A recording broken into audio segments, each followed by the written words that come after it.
কিছুক্ষণ আগে ফায়ার সার্ভিসের মহাপরিচালক গণমাধ্যমের সঙ্গে কথা বলেছেন। তিনি বলেছেন ফায়ার সার্ভিসের এই সচিবালয়ের আগুনের যে ঘটনাটি, সেই ঘটনার তদন্ত কাজ ইতোমধ্যে শুরু হয়েছে।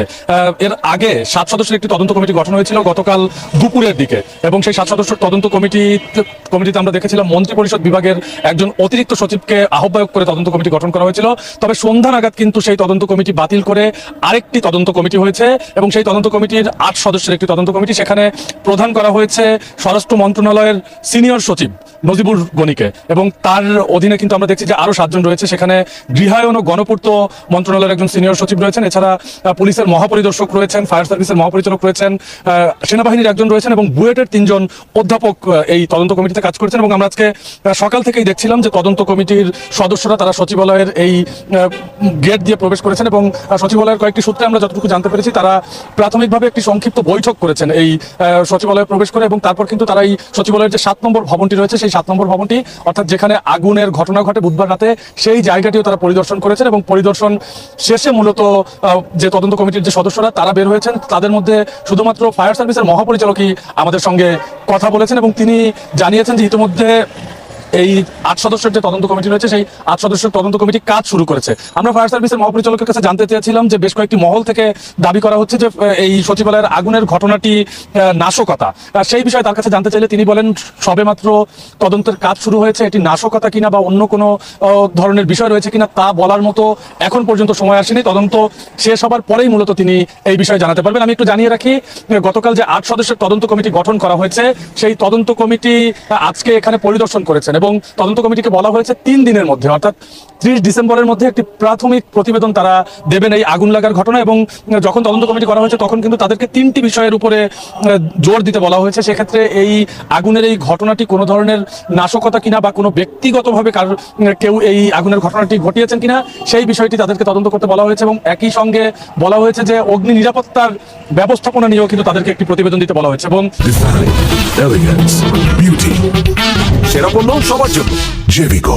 3 দিনের প্রাথমিক তদন্ত প্রতিবেদন শেষে আগামী 10 কার্য দিবসের মধ্যে এই কমিটিকে পূর্ণাঙ্গ একটি রিপোর্ট দিতে বলা হয়েছে এই আগুনের ঘটনায়।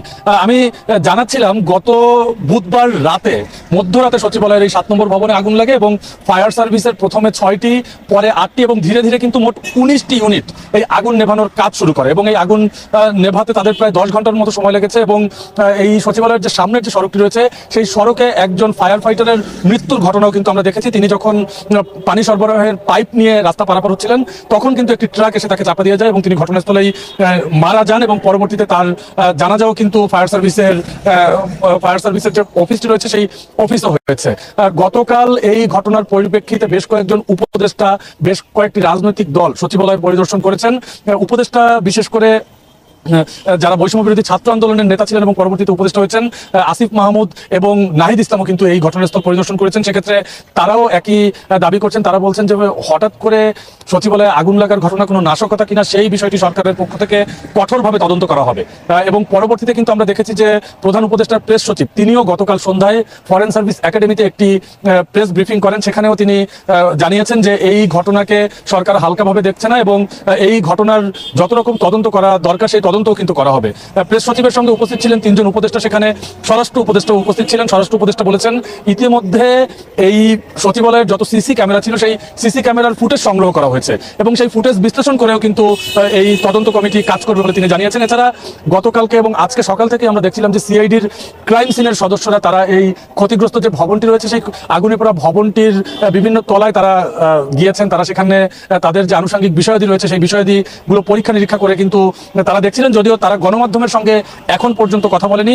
গণমাধ্যমের সঙ্গে কথা বলার বিষয়ে আমরা দেখছি যে সবাই মোটামুটি নিশ্চুপ ভূমিকা পালন করছে। আজকে যখন ফায়ার সার্ভিসের মহাপরিচালক বের হন, তিনি কিন্তু গণমাধ্যমের সঙ্গে ক্যামেরায় কথা বলেননি। সাংবাদিকদের সঙ্গে তিনি আলাদা করে জানিয়েছেন যে এই ঘটনায় তদন্ত কাজ শুরু হয়েছে, এবং তদন্ত কাজ পুরোপুরি শেষ হবার আগে তারা কিছুই জানাতে পারবেন না। তবে এখানে যারা রয়েছে, সচিবালয় সংশ্লিষ্ট যারা রয়েছে বা সাধারণ মানুষ যারা রয়েছে, তারা কিন্তু একটি বিষয়ে বেশ উদ্বেগ প্রকাশ করেছে।